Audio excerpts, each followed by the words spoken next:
The Dave Hooker Show. A presentation of Off the Hook Sports. Objective insight, expertise, top guests. Available on YouTube, Apple, Spotify, and the Off the Hook Sports app. Download now for free. Also available on offthehooksports.com. I compute and obey. Now to Dave Hooker. Ready. Was there anything to talk about in June? Perhaps so. How about a whole new SEC schedule rolled out, winners and losers? The SEC schedule also, we will break down Tennessee's home and away opponents, as the Vols are probably somewhere in the middle as far as winners and losers.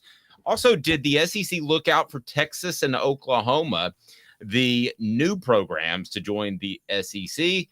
And did they spite Alabama? Because Alabama, I believe, was the fly in the ointment back in SEC spring meetings. And I'll tell you what, do they look out for Georgia? Does the SEC look out for Georgia? Because that is now the premier, no question about it, program in the SEC. So we've got a lot to get to. And Mark Thomas will join us from ZenSports. We're so excited to be associated with ZenSports, and it's a whole new way of gambling. Go ahead and download the app now. ZenSports is the new sportsbook in Tennessee, revolutionizing the way that you earn sports betting rewards with ZenSports. Your rewards are cash rewards. You bet with real money, and now you are rewarded with it too. And if you use the promo code HOOKED, you can get a whopping 5% cash back welcome bonus for your first 15 days. Use that promo code. Keep betting, keep earning. Every month after that, you get up to 3% cash back rewards on your betting volume. It's all new. It's all awesome. Again, ZenSports, download the app. You will absolutely love it. Betting just got better. Call 1-800-889-9789 for any gambling problems. Terms and conditions apply. Must be 21 and up, and Tennessee to bet. So if I were asking you, because we will have peer-to-peer gambling coming up later, thanks to ZenSports, to bet on Tennessee's 8 SEC opponents right now, Caleb Calhoun, where would you stand on Tennessee finishing? First, how are you, sir? I'm doing good. I am doing very good. How are you doing today, Dave? I'm well, off and running with a lot of news. So right now, home, Alabama, Florida, Kentucky, Mississippi State, away, Arkansas, Georgia, Oklahoma, Vanderbilt. Let me ask you, where would you put the over-under if we were placing an over-under on those 8 games? Your thoughts? I'd set the over-under at 6.5. 6.5. That's my move. Yes, 6.5. And I think Tennessee fans should be thrilled with the schedule. I mean, absolutely thrilled. So let's think about what was going to happen here. You were going to have to play Texas or Oklahoma. Every team was going to have to play Texas or Oklahoma. So playing Oklahoma on the road is not a big deal. You actually had a non-conference opponent. You had a non-conference game with Oklahoma scheduled originally that was canceled because they joined the SEC. So really nothing changes there. And you get all 5 of your rivals that you care about. Alabama, Florida, Georgia, Vanderbilt, Kentucky. Depending on when you became a Tennessee fan, one of those teams is your biggest rival that you hate the most. And you get all 5 of them. And part of that, all 5 means you get to play Vanderbilt and Kentucky still. And then the other draws you get are Arkansas and Mississippi State. 2 programs that I think Arkansas is losing KJ Jefferson after this year. And Sam Pittman, that program seems a little bit in trouble with Sam Pittman. And I mean, Mississippi State is a disaster right now. Obviously, a very tragic situation that happened there, but they're not going to be a good program in 2024. So you couldn't really ask for a better draw if you're Tennessee than this.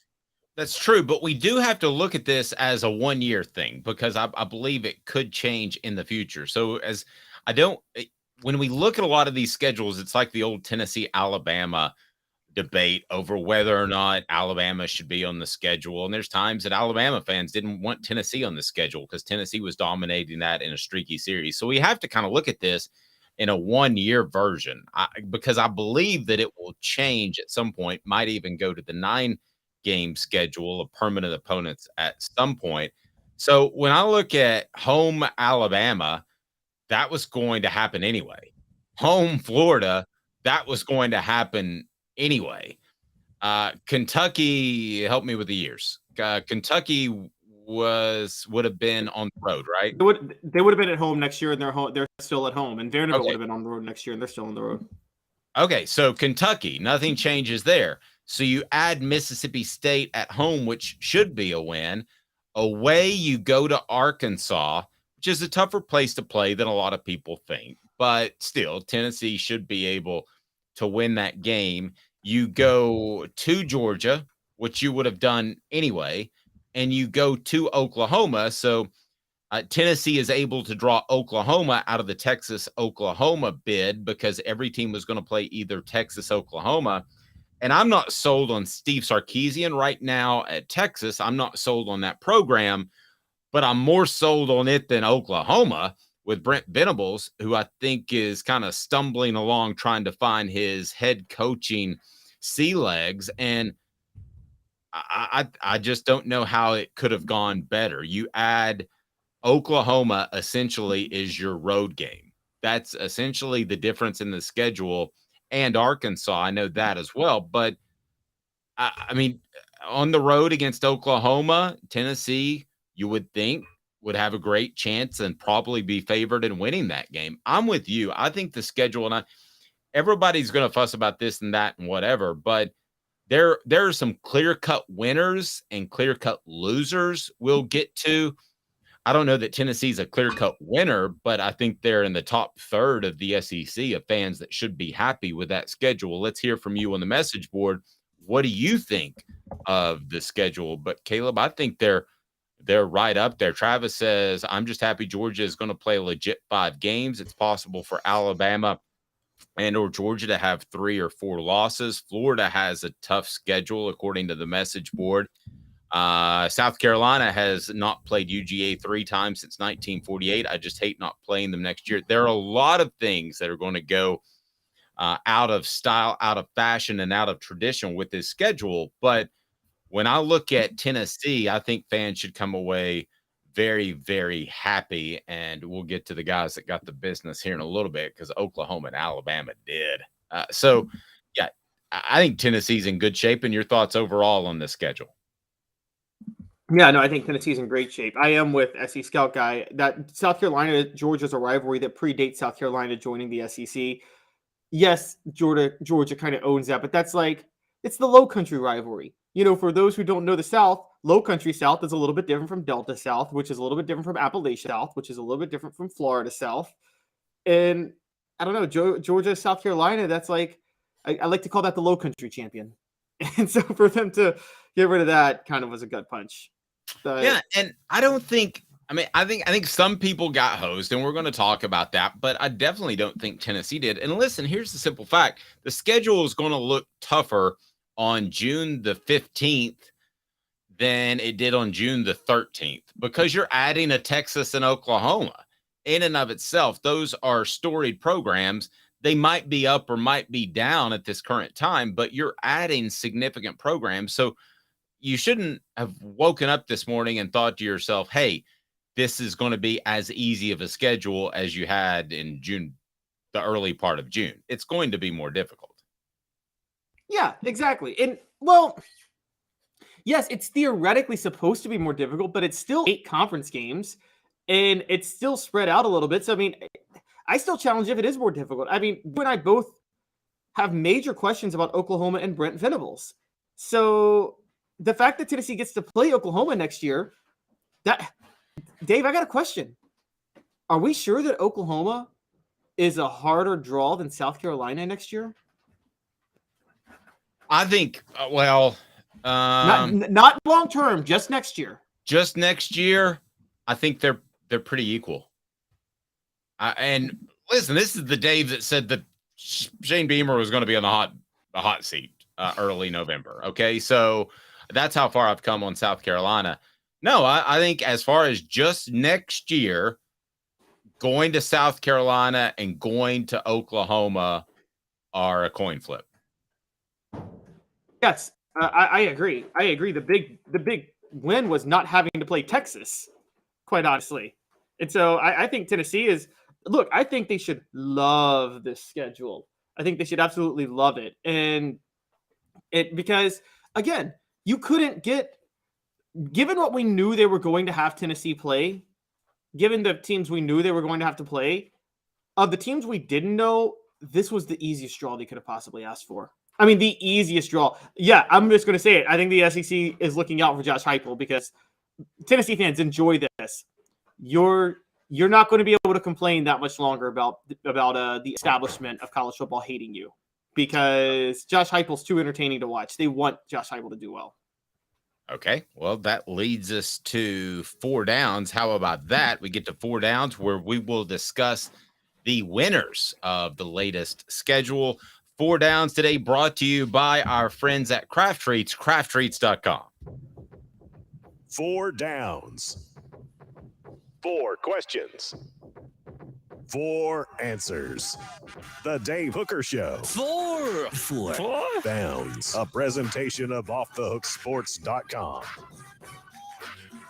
right, so 4 downs. Let's take a look at what I believe are the 4 winners of the SEC schedule that was announced last night. So I want to go ahead and start with Tennessee because you led us in that direction. So Cooper Mays, Tennessee Center, and a part of Off the Hook Sports. Let's go ahead and get it rolling with first down. Coop here, first down. Did the SEC look out for Tennessee? Because if Tennessee's better as a football program, the SEC and college football is better. Do you think they looked out for Tennessee, or is this just how it felt? That's first down. I think they looked out for Tennessee. I think they looked out for Tennessee because Josh Heupel hasn't rubbed anybody the wrong way. So he hasn't rubbed any SEC officials the wrong way. The college football world needs Tennessee to be good. And most importantly, Tennessee's fun to watch. I mean, being fun to watch matters. Okay, we used to talk about anybody watch the NBA Finals would agree with you. Exactly. There's a reason that Jokic gets snubbed a lot of times. He's the best player in the NBA by far. He ain't the most fun player to watch. No, he is not a highlight reel at all.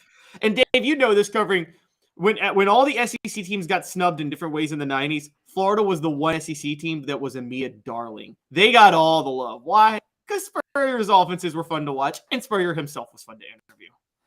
That's true. But a lot of Alabama fans in the 90s thought that Tennessee got the better end of several deals because Roy Kramer lived in Maryville and he was the SEC commissioner back then. So I don't know that I believe it back then. I do believe, though, that the SEC wants Tennessee to be good. And you can take that as you want. I know we've got fans from other schools, but I believe that. Let's go to second down. Coop, what do we got? Cooper Mays here, second down. Thanks, Coop.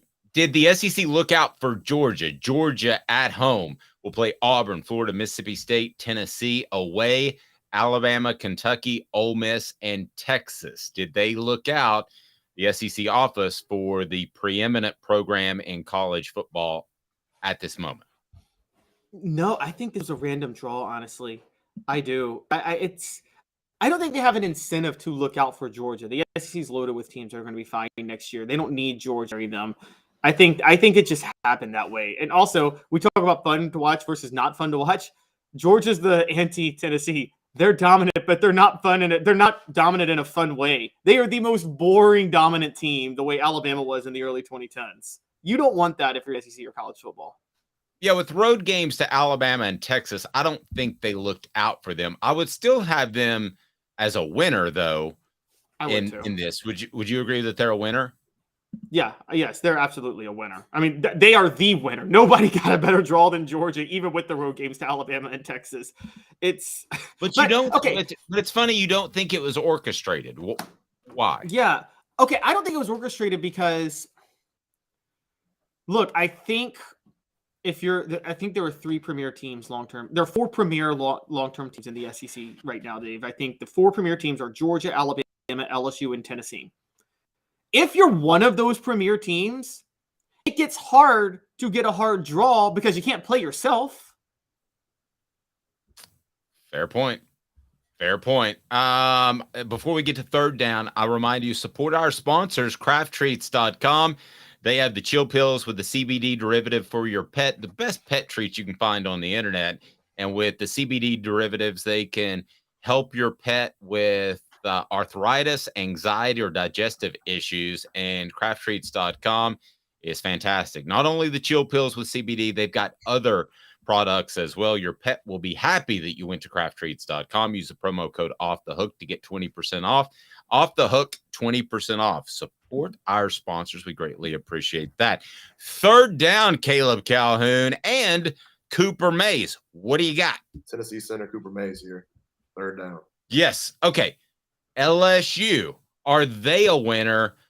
I say hands down. Home, Alabama, Ole Miss, Oklahoma, Vanderbilt. So they get Oklahoma at home. That's the big change in the schedule. Away, Arkansas, Florida, South Carolina, Texas A&M. I don't know if they're going to be a winner in 2025 and beyond, because Texas A&M could fire Jimbo Fisher, and A&M could end up being really good because of the money and the talent level in that state.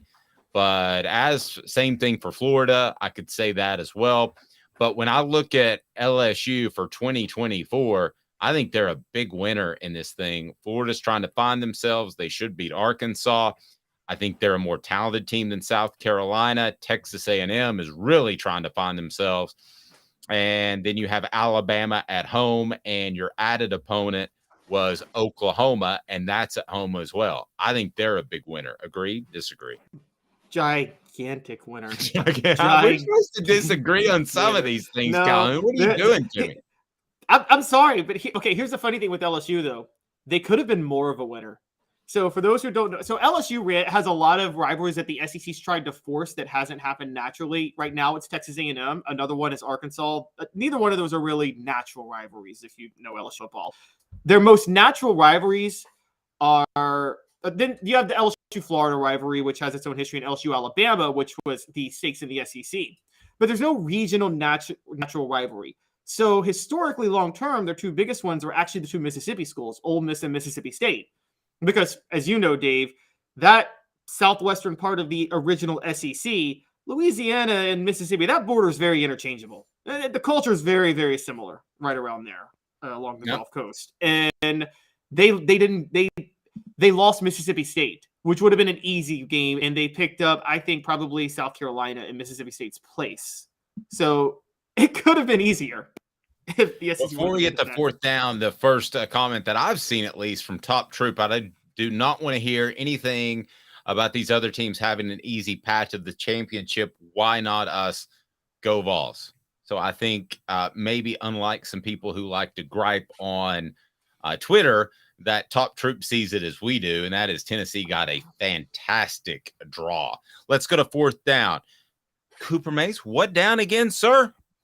All SEC center Cooper Mays here. Fourth down. Thank you, Coop. Fourth down is this: Texas A&M, home Arkansas, LSU, Missouri, and Texas away Auburn, Florida, Mississippi State, South Carolina. I don't know that it says anything about the future of Jimbo Fisher or the Aggies, but I think Texas A&M is a winner. You? Yes, but they're not the biggest winner in Texas. But yes, they're a winner. Okay, here we go then. So fourth down, I'm changing it on the fly. Who is the biggest winner in Texas? What about that for an audible, Coop? Do you like that? Cooper Mays here. Hit like and subscribe. Go. All right. So Texas is the biggest winner? Texas is the biggest winner. Let's just look at this Texas draw for a minute. By the way, now they're both close, because here's what I want to bring this up real quick. North Texas A&M is one of the 4 premier teams in the SEC right now as a program. You know how lucky those 2 schools are to only play 1 premier program each? Texas plays Georgia, and Texas A&M plays LSU. Those are the only premier programs either of them plays. which is hilarious. They both avoid Alabama. They both avoid Tennessee. But Texas is getting Georgia at home.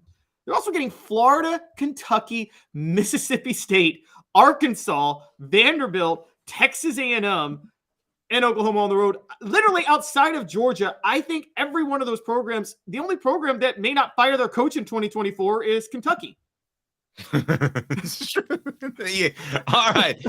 I mean, this is like giddy fun. Have you thought about this? I mean, Caleb, is there a way? I don't think you can do this, but the NFL does it, a schedule reveal. The NFL's goal about 10 years ago, maybe before that, was to have an event each and every month. And they've pretty much done that, whether it's guys reporting for OTAs or whatever. So the SEC, we've seen, that's why they moved SEC Media Days up to July, the middle of July.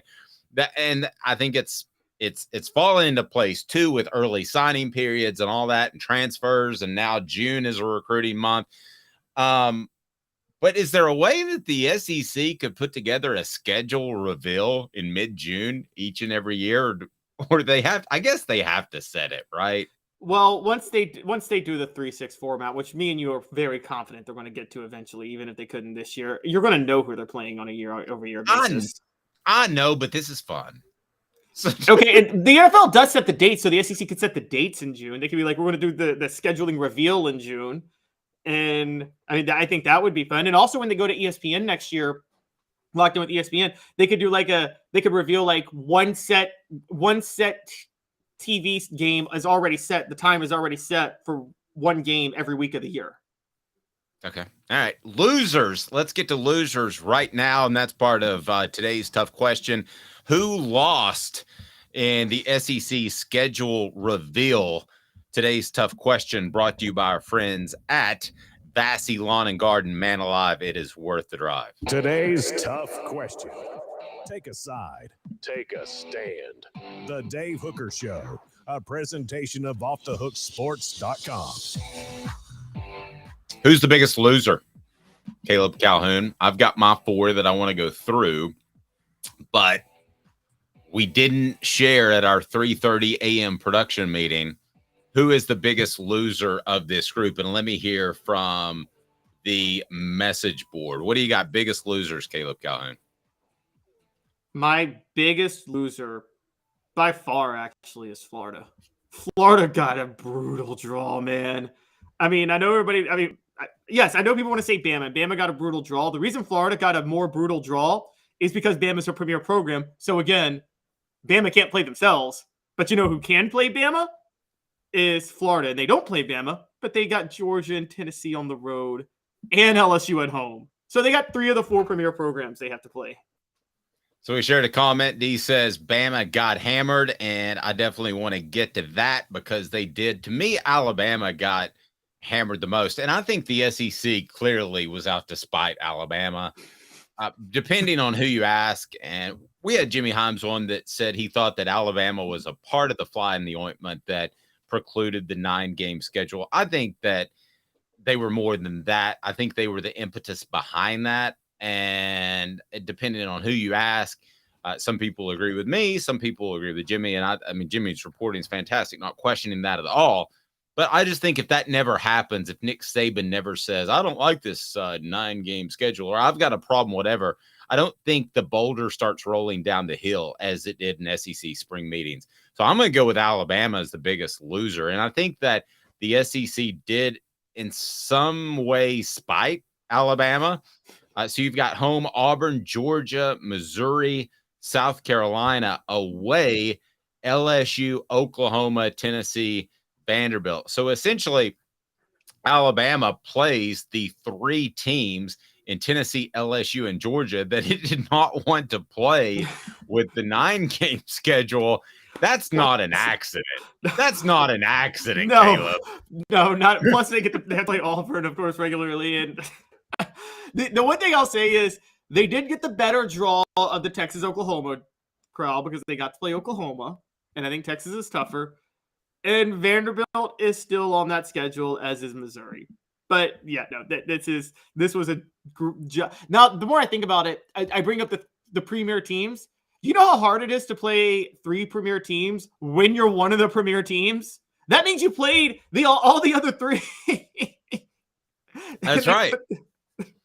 That's right. And, Auburn's going to be better, and they get up for that game. But and that'll be usually go ahead. That'll be Hugh Freeze's second year. Look, I do not like Hugh Freeze. I think very, very, very, very lowly of him. But he's going to do a good job there. In 2024, they're going to be good. Yeah, and Alabama usually handles Auburn at home, but you're right. Hugh Freeze the second year, so we were thinking along the same lines. Usually that's a closer game. When Alabama's really good and Auburn's not so good, it's usually a close game on the plains, but it's not a close game in Tuscaloosa. I don't think that matters because it's Hugh Freeze's second year, so I'm with you. I would still have Florida as my as one of my biggest losers. You mentioned that home: Kentucky, LSU, Ole Miss, Texas A&M, away Georgia, Mississippi State, Tennessee, and Texas. I'm just looking at that. Those 8 teams, they will be underdogs in one. They'll be underdogs: Georgia, Tennessee, Texas, LSU at home. Possibly, depending on whatever transfers Lane Kiffin brings in that year, Ole Miss at home. They will definitely, though, be underdogs of 4 of those 8 games. Oh, easily. I don't know whether or not to set the over-under at 4.5 or 3.5 for Florida next year for SEC wins. And, 4.5 in 2024. 4.5, I think you easily bet the under, but 3.5, I'll set it at 3.5 because 4.5, I think you bet under. 3.5, I'm not so sure you bet the over. Honestly. All right. South Carolina to me is another loser in the draw. Home, LSU, Ole Miss. Again, Ole Miss is going to be the X factor as long as Lane Kiffin is riding the transfer train, which he's going to continue to do. Missouri's nothing great. Texas A&M, you would think, would get something figured out or have a new coach. I don't know. Those are the home games. Away, Alabama, Kentucky, Oklahoma, and Vanderbilt. So I wasn't, if I'm South Carolina fan, I'm not crazy about that draw. You? I'm not crazy about it, but again, it's nowhere close to what Alabama and Florida are dealing with. I mean, it's not even in the same stratosphere. It's probably they could have gotten a better draw, but look, they don't have to play Georgia, which is a yearly rivalry dating back to, as somebody pointed out, the 1940s. I think SC Scout guy said that, and they get that off the slate, but. And they do get to play Vanderbilt, Oklahoma. I keep saying Oklahoma is the better draw than Texas. You would rather play Oklahoma on the road than Texas at home next year, no matter what SEC school you are. No, I agree. And then Texas A&M I've got as another loser that... No, I think that was a mistake. Didn't we have Texas A&M as a winner? Oh, no. Texas A&M was a winner. Excuse me. Texas A&M's a winner. I had Oklahoma as another loser. Home, Alabama, South Carolina, Tennessee, and then Texas is the neutral site game. Away, Auburn, LSU, Ole Miss, Missouri. Youch. Yeah. That's Hugh Freeze's second year at Auburn. That on the road. That they're an underdog in that one right now. They're going to be an underdog at Ole Miss, and they're going to be an underdog at LSU. And they're going to be an underdog at home against Tennessee and Alabama. They're going to be an underdog in 5 of their 8 games. I can tell you that right off the bat. It's brutal. All right, coming up, did the SEC look out for Texas and Oklahoma? We'll get into that. Also, I want to remind you that we'll get to Joey Halzle leaving Tennessee and not getting a lot of respect. No, not leaving Tennessee, just getting getting promoted and not getting a lot of respect. Don't want to get called breaking news here. Yes, no, he has not left. He just promoted as offensive coordinator when he probably could have left Tennessee for other coaching jobs, but he didn't get a lot of props for that. I'm not surprised, but we'll get to that. And that's brought to you by Vassy Lawn and Garden. Man alive, it's worth the drive. Go to Vassy.com. They had the buying power to help you out with those industrial and commercial mowers from Nashville, Chattanooga, or Knoxville. Man alive, it's worth the drive. Toro, count on it.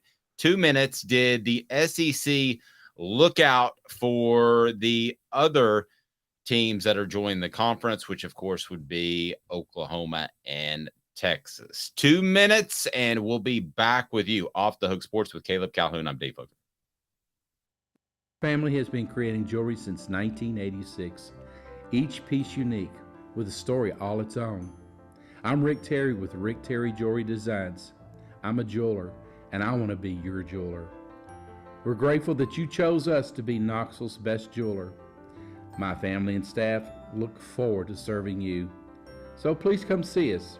Kingston Pike and Campbell Station Road in the heart of Farragut and downtown on Gay Street, right next to the Tennessee Theater.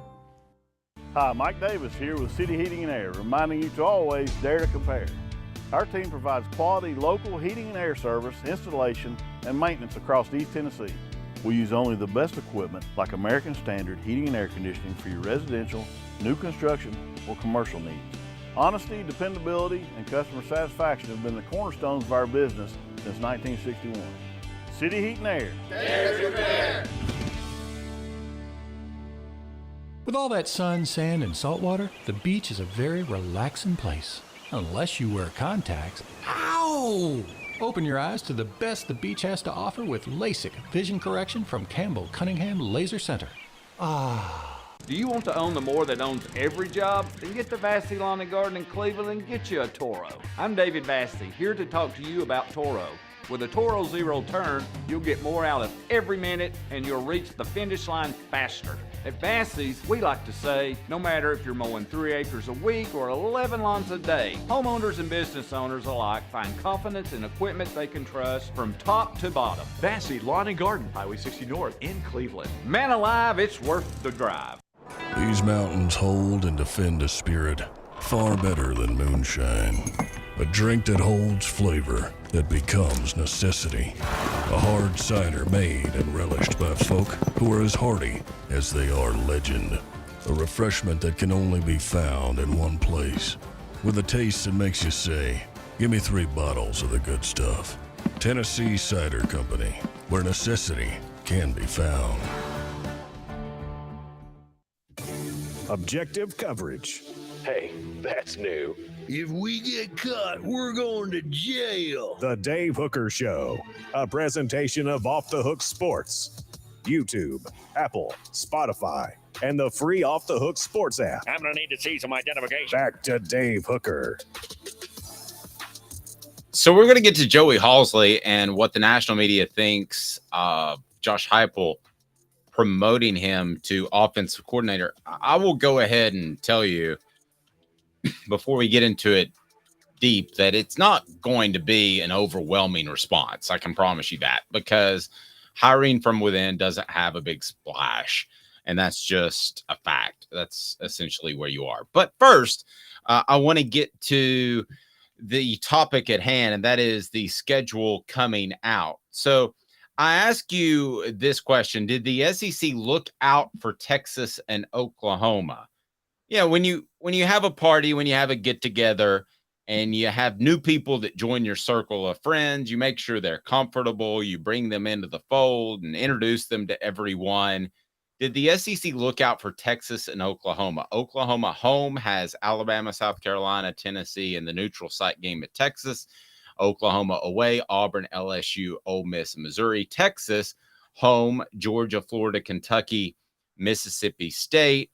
Road, Texas A&M, Arkansas, Vanderbilt, and then Oklahoma in Dallas. Did the SEC look out for Texas and Oklahoma, or should they have? Certainly didn't look out for Oklahoma, but they looked they certainly did look out for Texas. I think they'd look out for Texas. I think there's a few things that go into this. Again, part of it is coaching. Brett Venables is, even if he gets the program going, is not going to have it's not going to be a fun program as a defensive minded coach.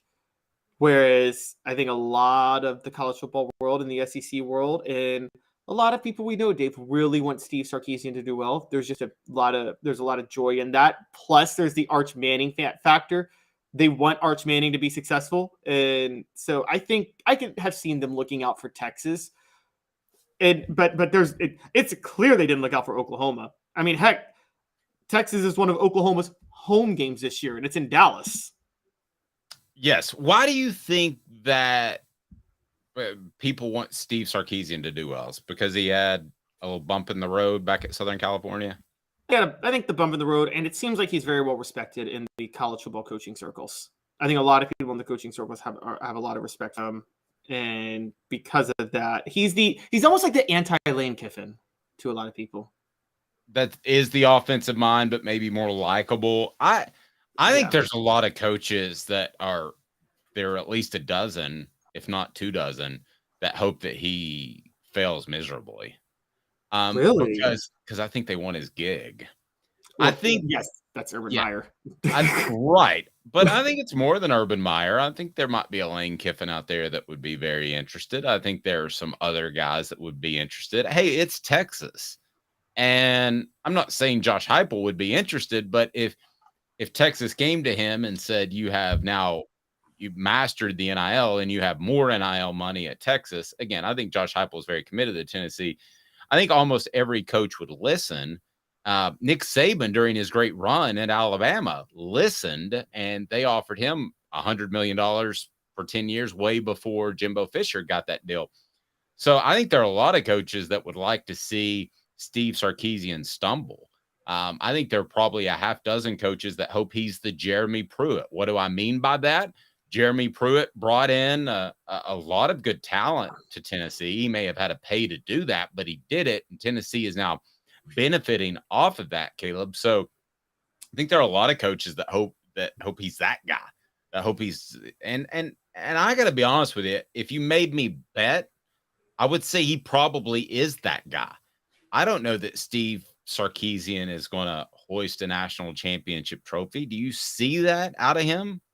No, I think he's massively overrated as a head coach, quite honestly. I just think better than Brent Venables, but I don't think he's going to Texas. And I also think Texas is an overrated job. I mean, it's not, you're competing with 5-6 other Power 5 schools in your home state, plus Oklahoma and Oklahoma State come in to get guys. Texas kids aren't as committed to staying in Texas as other states. And Texas football recruits they're overrated. They do tend to be overrated, and they don't. And really, the ones that Texas wants, or Texas A&M, they tend to do a really good job. The guys that go elsewhere, Tennessee has a long history. I could spend an hour talking about prospects out of Texas that didn't do well at Tennessee for whatever reason, a multitude of reasons, from drugs to competition to whatever. But as far as Oklahoma, I look at Brent Venables, and when I look at Brent Venables and Steve Sarkisian, I don't know that the SEC got tougher in the short term. It got better. It got more notoriety by adding 2 very storied programs. But is it really any tougher than it was before Texas and Oklahoma were announced? As of 2024, 2025, 2026, the 3 years that they'll be in the conference, is it that much tougher, really? Not when you're still playing 8 conference games. No. I mean, and also factoring in here, let's ask the real question. The SEC's been doing 8 conference games since 1992, when the conference is split to 12 teams. Is the SEC any tougher than the last time it was at 12 teams? Not just 14, but is it any tougher than it was before it added Missouri and Texas A&M? I would argue it might be a little worse right now than it was back in 2011. Yeah, that's fair. I mean, you love the notoriety. If you're the SEC, you love the fact that you brought in 2 programs that combined have more panache than UCLA and Southern California, which the Big Ten brought up. But at the end of the day, I would, if you brought in Southern Cal and UCLA, to me, that is a greater challenge short term than Texas and Oklahoma because of Lincoln Riley. Now, that may not be the case. Chip Kelly. That may not be the case 5-10 years from now. But right now, I think they're a tougher matchup, those 2 programs, than Texas and Oklahoma. I do too. The only caveat I would say with this, and this is going to be tested, Big Ten fans have said for years, and we've never really tested it, but they have said for years, and I'm sure you've heard it when we talk about the SEC speed, they say it's a totally different game in the upper Midwest. You guys don't understand. Speed doesn't translate to the cold, so the Big Ten schools can't play the same speed type of game. We're going to find that out very quickly with USC playing at Michigan or playing at Ohio State or playing at these Midwestern schools. If what the Big Ten has said for so long is true, that speed slows down in the cold. Yep. Absolutely. I agree with that. It's time for today's tough question. We're going to go a little bit off script, but I want to throw this at you and get your thoughts. Today's tough question is right now, and it's brought to you by Andy Mason, AndyMasonRealEstate.com. Today's tough question. Take a side. Take a stand. The Dave Hooker Show, a presentation of OffTheHookSports.com. All right, your thoughts on the message board. When we are sitting down having this discussion 10 years from now, who will be the bigger rival? Will it be Oklahoma or will it be Texas? I ask you. I'm not going to say they're rivals because they already have. Tennessee has more rivals than any school I know. They've got Alabama, Vanderbilt, Georgia. Kentucky thinks they're a rival. I mean, they have a ton of, quote, rivals. But when I look at this edition, I think Oklahoma, because of the Heupel tie, might, and the fact that they played a couple times and you've done the checkerboard stuff kind of like Oklahoma, I think that Oklahoma actually will be the bigger rival over the UT schools, which I know is a big deal to a lot of people. I think the Oklahoma thing has a lot of excitement to it, maybe more so than Texas right now. Am I off base on that? Yeah, it has more excitement now. So over the next 10 years, assuming Oklahoma gets its act together, which they may or may not do, Oklahoma is going to be the bigger rival. But over the course of 50 years, I mean, rivalries, great rivalries are like 50, 60, 70 years old. I don't know if Oklahoma can outdo Texas. Think about it this way. I came up in the 90s. I barely remembered Alabama being the rival. I remember Florida. I remember Florida being Tennessee's biggest rival. And I mean, I remember being a kid thinking like, this is how it's going to be forever. Tennessee, Florida is it. And now Tennessee, Florida, I mean, we're not going to be that shocked when Florida comes off the schedule on a regular basis in 2 years. And so because what we realized is that rivalry was nothing but a result of the situations in college football in the 90s with a former Tennessee guy coaching Florida, dominating, taking shots at Tennessee, and Peyton Manning at Tennessee. So those factors made it a rivalry, but it's not a rivalry. That what we're talking about with Oklahoma is it's dependent on one thing, Josh Heupel staying at Tennessee or not going to Oklahoma. Well, and the other thing with these rivalries or series that is exciting, and I don't know that they'll become rivals, but you have a guy named Arch Manning at Texas. And don't think that if he's the starter in 2024, that's going to be brought up each and every time that Tennessee and Texas play into the future. So I mean, that is exciting to me. I assume at some point they would play and that he would be the starter. And you have the Heupel thing at Oklahoma. You have some great storylines. I don't know if they'll become rivals, but short term, you got great storylines. Yeah, amazing storyline short term. And that's another one. That's something that you're right might actually make UT or Texas the bigger rivalry short term than even Oklahoma is because Arch Manning. Tennessee got lucky in the early 2000s.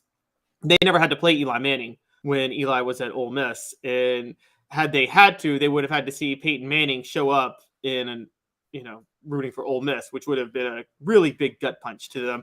The way it was to Ole Miss fans when Arch and Olivia had to show up in Memphis in 1996 and root for Tennessee against Ole Miss when Peyton Manning was at Tennessee.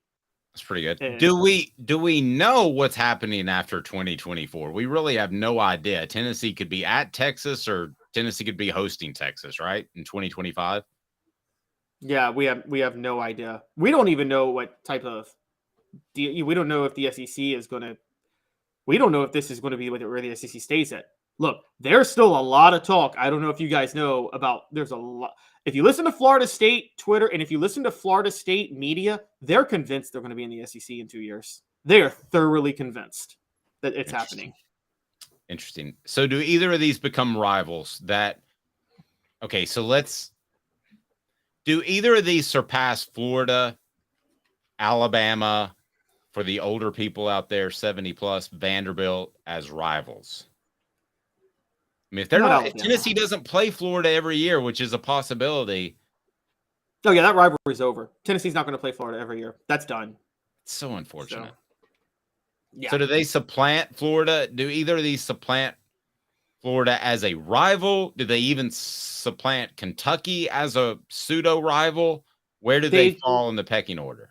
They one of them could become on a tier with Florida as a pseudo rival, we would say. Tennessee's two yearly rivals that are going to be most important to keep are Vanderbilt and Alabama. That's the ones that the SEC has to keep. They're keeping those two. If they pick a third, it's either going to be Kentucky or South Carolina. It'll be one of those two. So Alabama is the one that, look, they played over 100 times. They first met in 1901. The two most prestigious programs in the SEC. That's going to be the one that they have to keep. That's probably the third or fourth most protected rivalry in the SEC. There's Auburn, Alabama, Florida, Georgia, Tennessee, Alabama, and Ole Miss, Mississippi State, and Texas and Oklahoma. I'm just saying that however you figure out this schedule, if you have permanent opponents or however that works out, if you kept Tennessee and Texas together for long enough, talking 8 to 10 years, you would make that a rivalry. Oh, absolutely you would. Yeah, I don't think there's any question. By the way, the biggest rivalry in the SEC, we all know, is Vanderbilt, Kentucky, right? It's huge. There's no stopping Vanderbilt, Kentucky. Jacob Warren, by the way, what do people need to do? Because it's a busy day and sometimes I forget to say it. What's up, everybody? This is Jacob Warren asking you to like, subscribe, and share. Dave needs this. Okay, so I'll ask you this. Who's most likely to be a rival? And it's brought to you by Andy Mason, AndyMasonRealEstate.com. AndyMasonRealEstate.com. There's no rivaling. Huh? See what I did there? Andy Mason. Yeah, that's pretty good.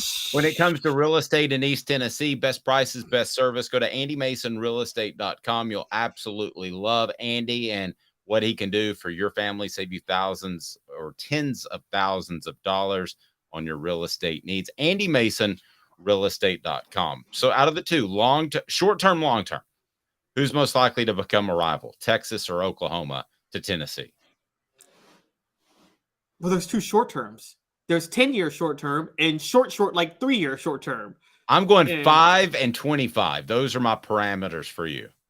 Okay, 5 years, I'll go Texas because Arch Manning will be gone in 5 years. So I'll go Texas. So I'm talking about within the next 5 years. Oh, sorry. Next 5. I'm sorry.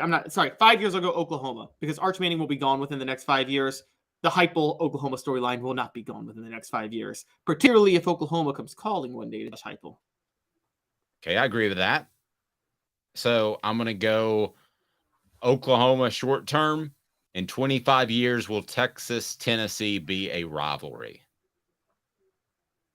No, because they won't play each other every year. Neither of these is going to be rivalries. It's just Texas will be a bigger rivalry than Oklahoma, but Tennessee's not playing Texas every year unless college football changes and decides to do 15 regular season games a year, which, I mean, I'm fine with that. Let's do it. I mean, if you're going to push one, give me one rivalry right now. I guess A&M Texas, now that they're together again. So A&M Texas or A&M Oklahoma, that puts back to the old Southwest Conference days. So other than that, what other rivalry, if you're the SEC, would you like to see grow out of this new schedule, this new conference realignment? To me, they're going to try to get Texas. They're going to try to get A&M and LSU to grow. They've been trying to make that happen for a long time, and they're still working on that. So it's like they're trying to make that happen the way Gretchen tried to make Fetch happen in Mean Girls.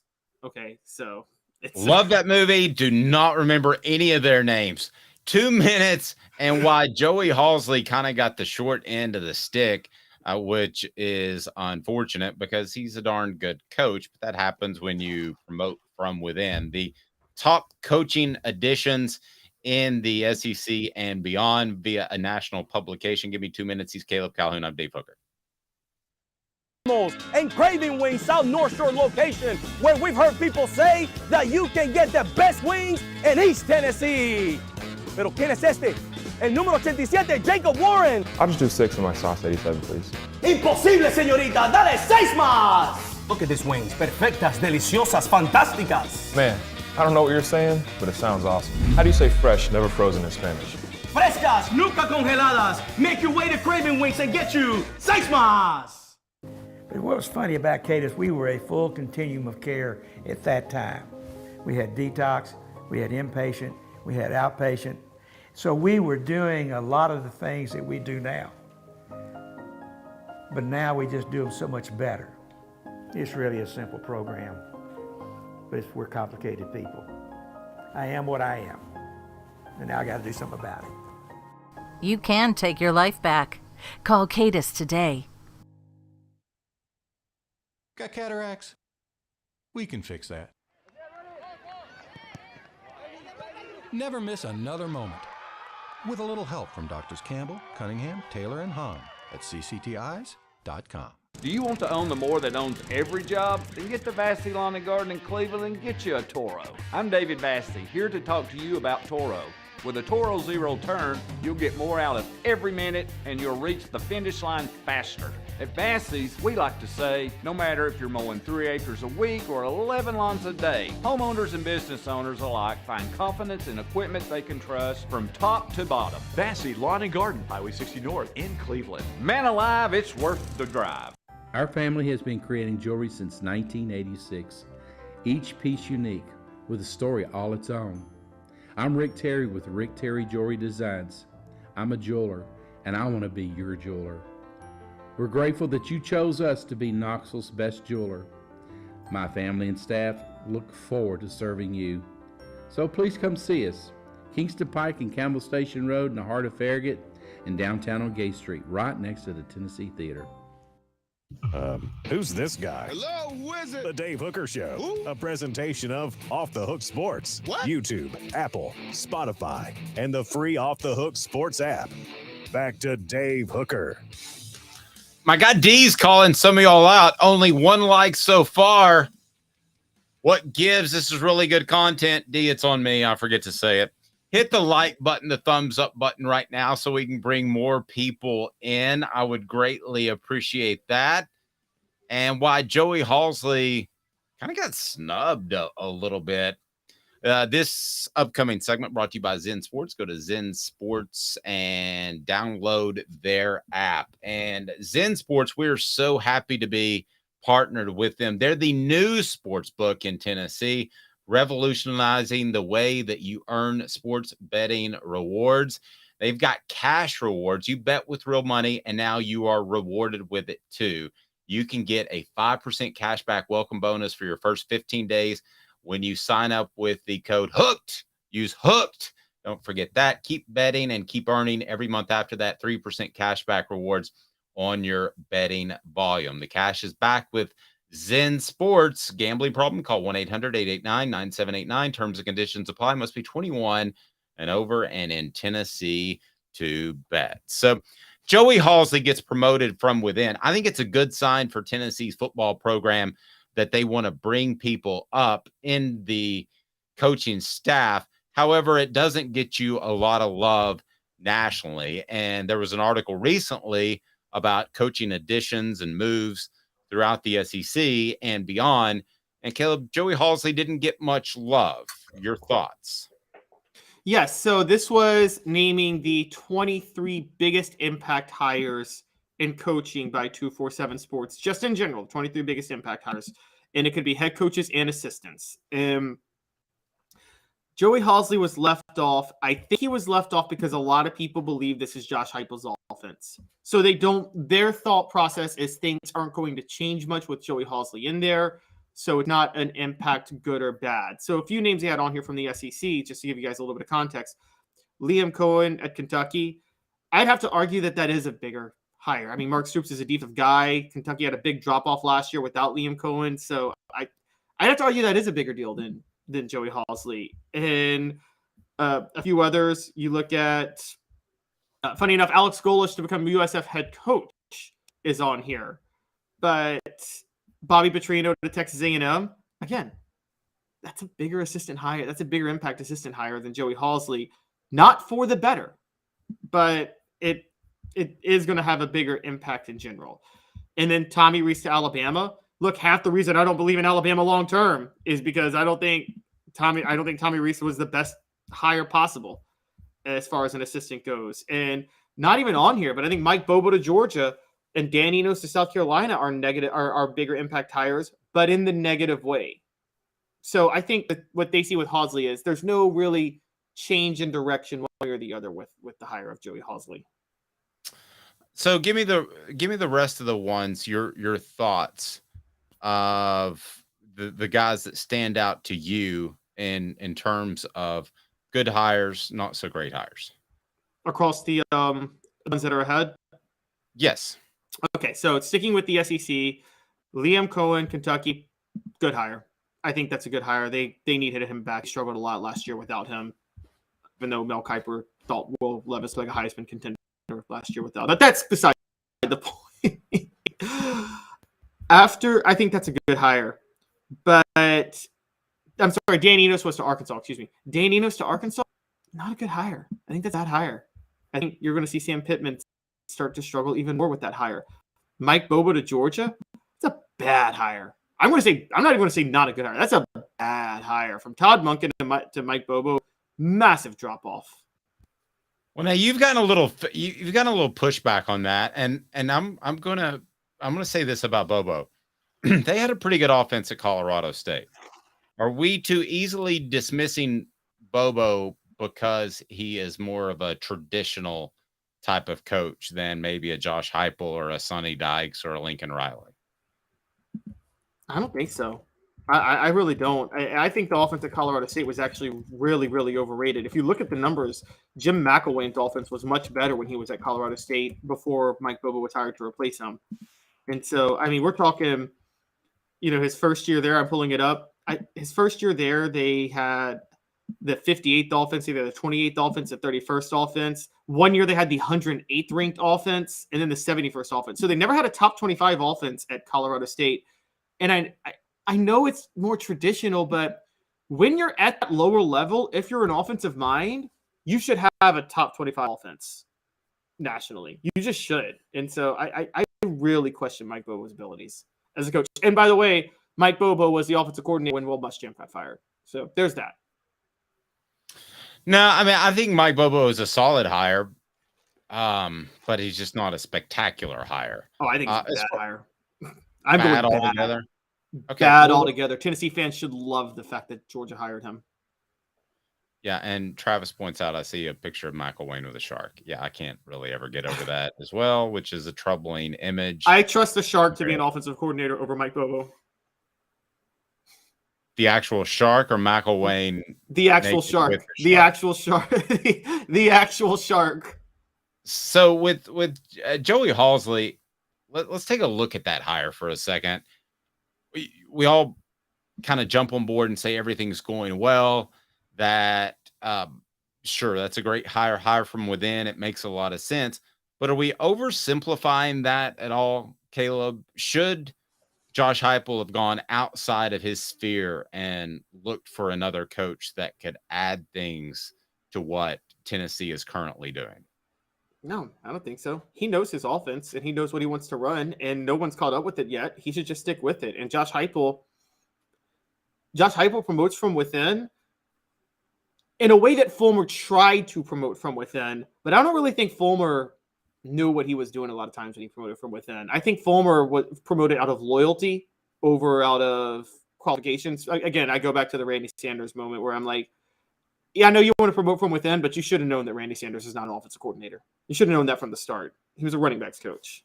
And I think Josh Heupel knows the roles for the guys he promotes from within. Well, I definitely think that Philip Fulmer should have known. I thought at the time Randy Sanders was a very good hire. I look at Joey Halzle, and I think that elevating him to that position of the offensive coordinator makes a lot of sense. To bring somebody else in when it's Josh Heupel's offense makes zero sense to me. We're joined by a very special guest. Mark Thomas joins us now with ZenSports. Mark, how are you, sir? Good. How are you, Dave? How are you, Caleb? Pretty good. How you doing?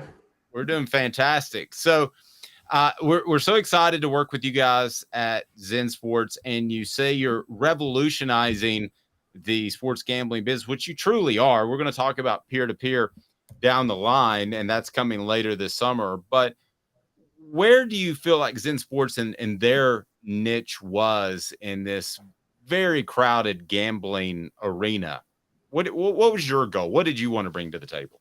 Right. So a few things. So first of all, if you look at a lot of the traditional sports betting operators that are out there, a lot of the technology stack and user experiences are really old. I mean, some of them are 15, 20, 25 years old. And a lot of this has just kind of been stuff bolted on top of stuff bolted on top of stuff bolted. And, from a customer perspective, a user experience perspective, that's just not ideal. And so, we built our product in the last few years. So, we have really fresh technology.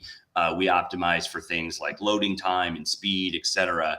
But that aside, I think the bigger opportunities here are, one, on the loyalty and reward side. So I think the way the industry is doing it right now with upfront bonuses and then not much thereafter is wrong. And we can talk more about how we're doing things. I think secondly, just the level of customer support and the frustrations that you see, for example, on Twitter or social media with customers not being able to get a hold of somebody for 2, 3, 4, 5 days, a support ticket that goes into some big black hole and never hear from them again. I think the whole shift in mindset for support in this industry needs to completely do a 180. And then lastly, while again, it's not ready or not been approved yet, technology-wise, it's ready. I think on the peer-to-peer and social side of things, I think there's a huge opportunity to fill in gaps where maybe traditional bookmakers may not either have appetite for providing certain bet types, may not, from a risk standpoint, be able to provide certain bet types. And then just from a social perspective, might not be as much fun as betting with friends or colleagues, or being able to create your own bets with your own odds and terms. So I think when you package all of those things together, better new refresher tech, loyalty rewards, customer support, and social / peer-to-peer types of betting. I think when you look at all those combined, I think that is the future, and that's what we're really trying to do. Mark Thomas of ZenSports. And Mark, also, you guys really focused on Tennessee. When I first started talking to you guys, I thought, this is nationwide, but you're focused on the state of Tennessee. Why?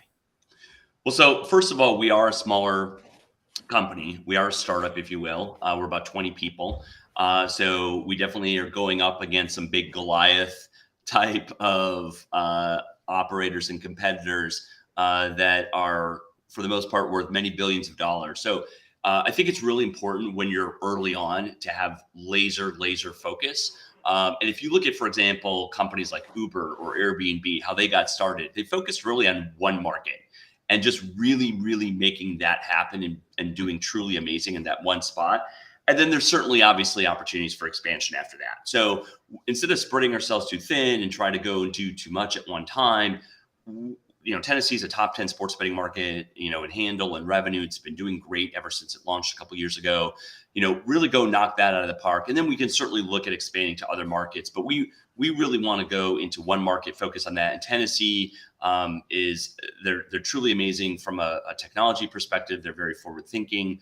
They want to work with startups like us. The Sports Wagering Advisory Council is very friendly and easy to work with. And as mentioned before, top 10 in revenue and handle. So you package that all up together, it really was the first state for us to go into. Nice.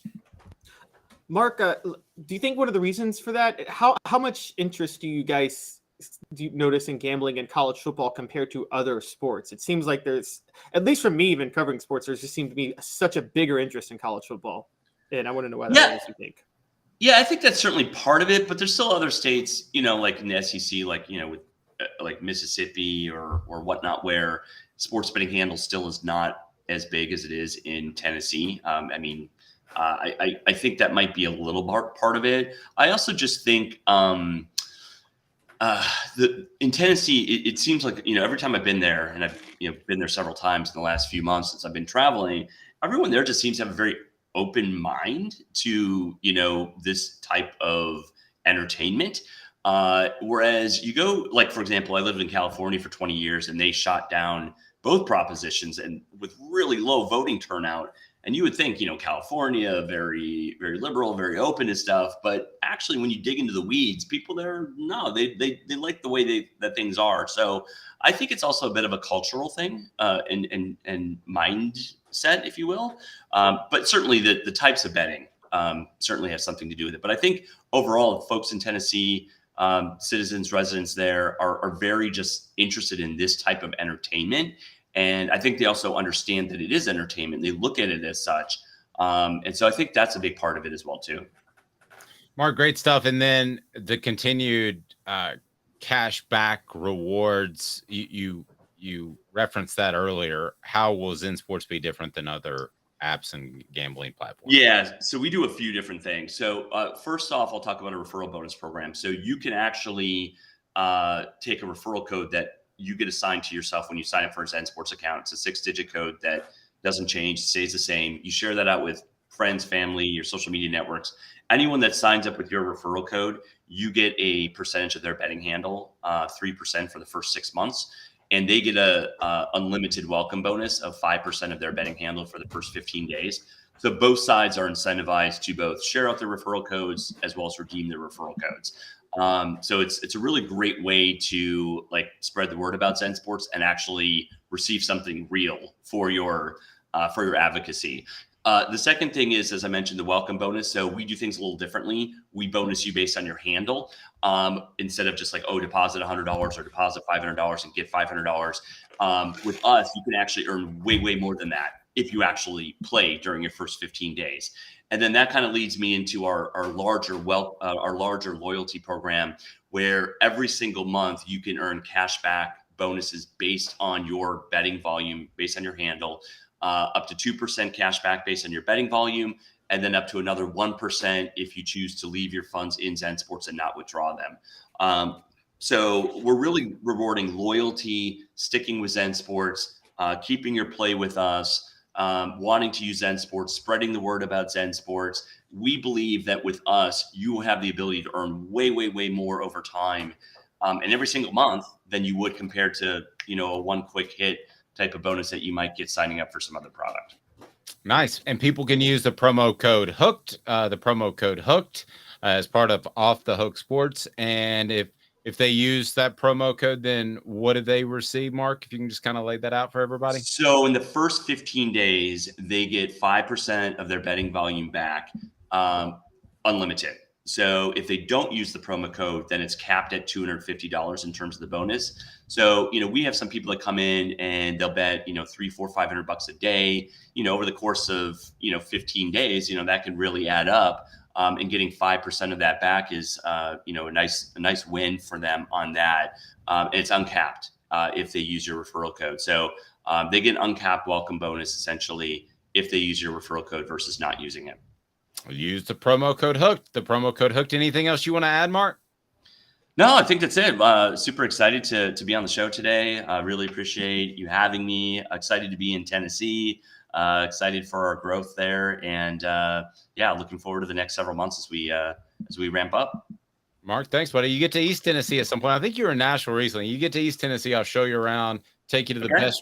I'll take you to the place you can get the best ribs that you've ever eaten. How about that? Sounds amazing. I would love that. Love good brisket, ribs, any of that. I'm down for that anytime. Mark, thank you, sir. Thank you. Have a great day. Have a good one, Mark Thomas of ZenSports. That was great stuff. He's Caleb Calhoun. I'm Dave Hooker. This has been a presentation